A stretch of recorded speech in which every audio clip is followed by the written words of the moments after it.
Good morning, children. Today I am going to take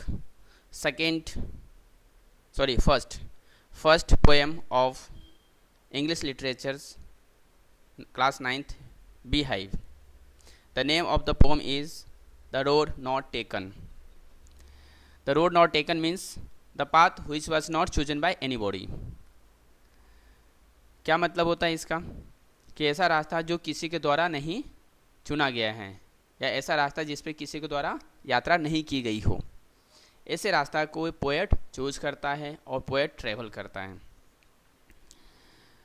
ये जो poem दे रखी है ये अबाउट द चॉइसेस दे रखा है कि हमें किस तरह से हम अपने ऑप्शन को, अपने चॉइस को चुनते हैं और फिर वही चॉइस हमारे लिए हमें बना देता, हमारा जीवन बन जाता है। इट मीन्स दैट हम जिस तरह के अपना करियर चुनते हैं वही करियर हमें उसी तरह से बनना पड़ता है, हम वैसे बन जाते हैं। Means our choices shapes us, our choices makes us that we choose. This poem is written by Robert Frost and he is an American poet. He always writes the deep sense feelings, the deep sense thought, the deep sense experiences, and that is generally common and ordinary in a very simple manner. One more things that we want to share of the Robert Frost is that he is basically belong to America, but he got fame in England rather than America. So come to the poem, The Road Not Taken. Two roads diverged in a yellow wood. Diverge means होता है separated from route and went in a different direction. दो रास्ते हैं जो एक रास्ते से अलग हो जाते हैं और दो अलग अलग डायरेक्शन में चले जाते हैं। That moved into different direction into the forest. Yellow wood means होता है forest with yellow leaves in autumn season. यहाँ पे येलो वुड का मतलब क्या रखा, फॉरेस्ट। और कैसा फॉरेस्ट है, जिसके पत्ते हैं, जिसमें जितने भी पेड़ हो सब पेड़ के जो पत्ते हैं वो येलो पड़ चुके हैं, ऑटम सीजन में ऐसा होता है। It is representing hard situation. तो दो रास्ते हैं येलो वुड में जो अलग अलग डायरेक्शन में जा रहे हैं। अब इस मोड़ पे पोएट खड़ा है and sorry I could not travel both and be one traveller long I stood. चूँकि वो रास्ते पे खड़ा है और दोनों रास्ते पे नहीं जा सकता है, चूँकि he is a single traveller, तो इसके लिए काफ़ी वो रिग्रेट फील करता है कि मैं दोनों रास्ते पे नहीं जा सकता हूँ, मुझे किसी एक ही रास्ते को चुनना है। अब वो जब एक ही रास्ते को चुनना है तो कौन सा रास्ता चुना, इसलिए वह कुछ देर तक वहाँ पे खड़ा रहता, सोचता रहता है। And look down one as far as I could.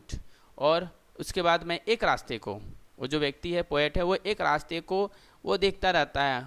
कहाँ तक देखता है, जहाँ तक वो मुड़ नहीं जाता है और डेंस फॉरेस्ट में वो डिसअपियर नहीं हो जाता, तब तक उसको देखता रहता है। जहाँ तक उसकी नज़रें जा सकती थी वहाँ तक उसको देखता है और फाइनली वो रास्ता डेंस फॉरेस्ट में जाके डिसअपियर हो जाता है।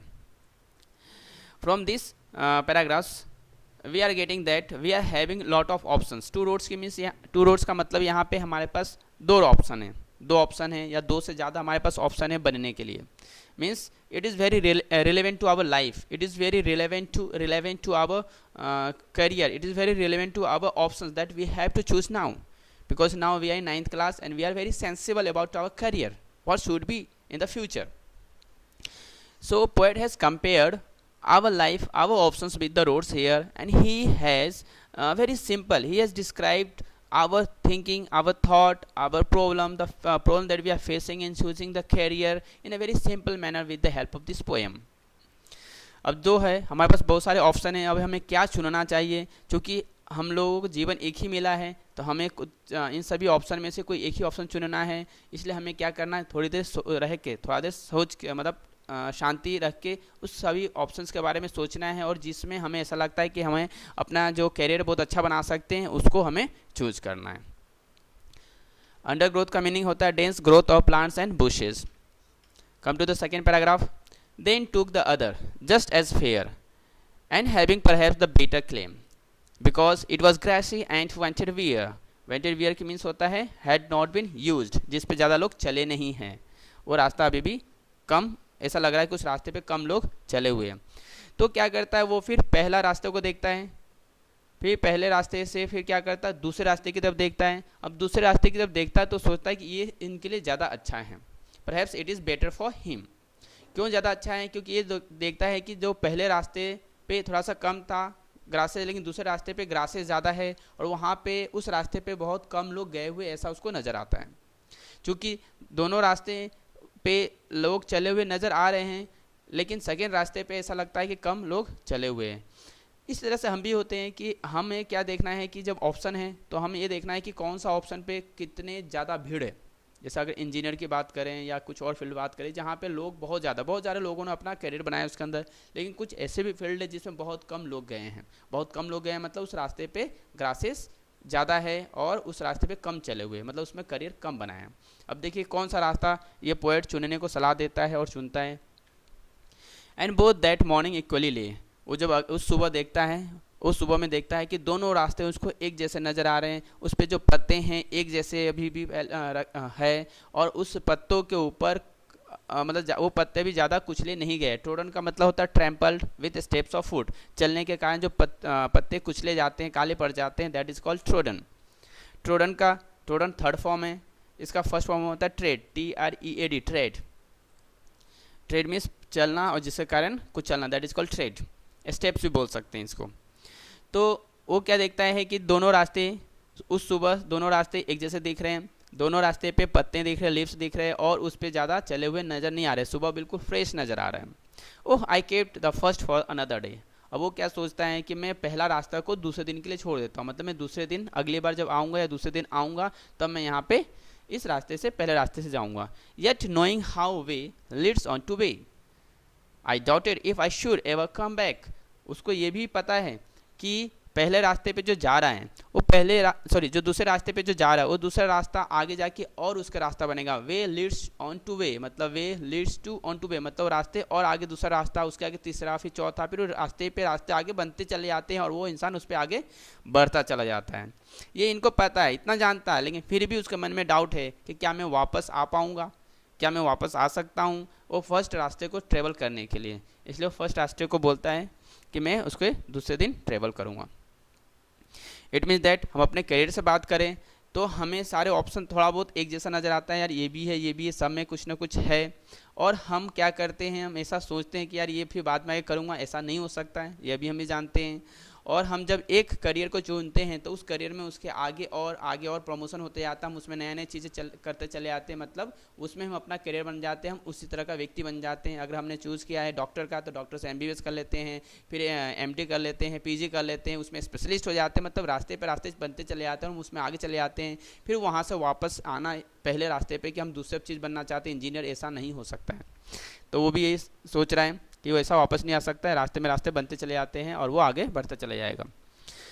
आई shall be telling this with a sigh somewhere ages and ages hence. Sigh means होता है टेकिंग डीप ब्रीथ, गहरी सांस लेना और बिल्कुल कॉन्फिडेंस के साथ लेना, बिल्कुल यकीन के साथ। और यहाँ पे एजेस एंड एजेस मीन्स होता है after many years and years. Hence means future, यहाँ पे हैंस का मीनिंग फ्यूचर से प्रेजेंट किया गया है।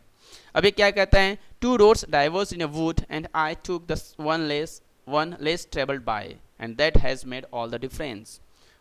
पोएट क्या करता है, पोएट ये कहता है कि इन्होंने जो रास्ता चुना वो कौन सा रास्ता चुना, जिस पे लोग कम ट्रेवल किए थे, जिस पे लोग कम गए थे, और इसी के कारण जब वो कुछ बड़ा व्यक्ति बन गया है, कहीं अच्छे मुकाम पे पहुंच गया है, तो वहाँ पे अब गहरे सांस के साथ या कॉन्फिडेंस के साथ तो वो कह सकता है कि उन्होंने जो रास्ता चुना था वो जो चुनने का जो डिफरेंस था वही उन्हें डिफरेंस बनाया है।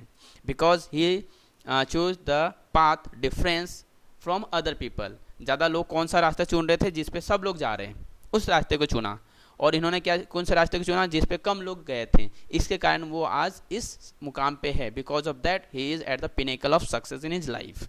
और इसलिए वो गर्व के साथ कह सकता है कि जो वो रास्ता ऑप्शन चुना था वो उन्होंने सही फैसला लिया था। सिमिलरली इन आवर फ्यूचर, कि हम अभी जो फैसला लें फ्यूचर में हम अच्छे मुकाम पे पहुँचे, ताकि हम ये नहीं पछताना पड़े कि मैंने गलत ही करियर चुन लिया था, गलत ही ऑप्शन चुन लिया था। तो we should select such options, we should make our career in such a field that after in future we would say with confidence to the people that I have selected the right choice at that time. Now we are going to see the literary device that has been used in this poem. इसके अंदर जो literary device है rhyme schemes. One more thing that rhyme schemes has followed means has followed the same rhyme scheme has followed in the whole poem. पूरे poem में एक ही rhyme scheme followed की गई है, वो है ए बी ए बी. अब A B क्या होता है? Actually it is based on the rhyming words that is listen at the end of the sentence. हर एक लाइन के सेंटेंस के अंत में देखिए फर्स्ट लाइन ले सुनाई आ रहा है, lay, third line day, fourth line way. ये तीनों का जो राइमिंग वर्ड है एक जैसा है, ले डे वे, इसको ए रखा गया है.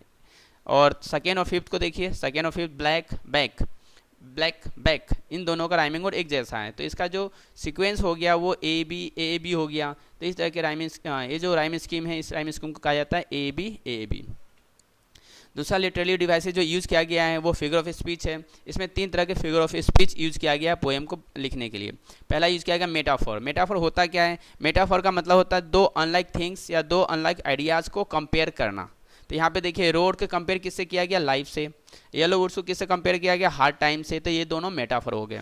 एनाफोर का मतलब क्या होता है? एनाफोर का मतलब होता है कि सेम वर्ड या सेम वर्ड्स जो सेंटेंस के या फ्रेज के शुरुआत में बार बार यूज होता हो. जैसे यहाँ पे देखिए इस सेंटेंस में फर्स्ट लाइन में देखिए एंड यूज हुआ है, दूसरे में एंड यूज हुआ है, तीसरे में भी एंड यूज हुआ है. इसका मतलब तीनों क्या है? ये कौन सा एग्जाम्पल हो गया? एनाफोरा का. थर्ड है एलिट्रेशन. एलिट्रेशन का मतलब होता है दो या दो से अधिक वर्ड्स जिनका फर्स्ट साउंड बिगनिंग साउंड्स हमेशा रिपीट होता हो. जैसे इसमें बिगनिंग साउंड व का है, इसमें बिगनिंग साउंड व का रिपीट हो रहा है. तो इस तरह के जो रिपीटिशन ऑफ साउंड है उसको कहा जाता है एलिट्रेशन.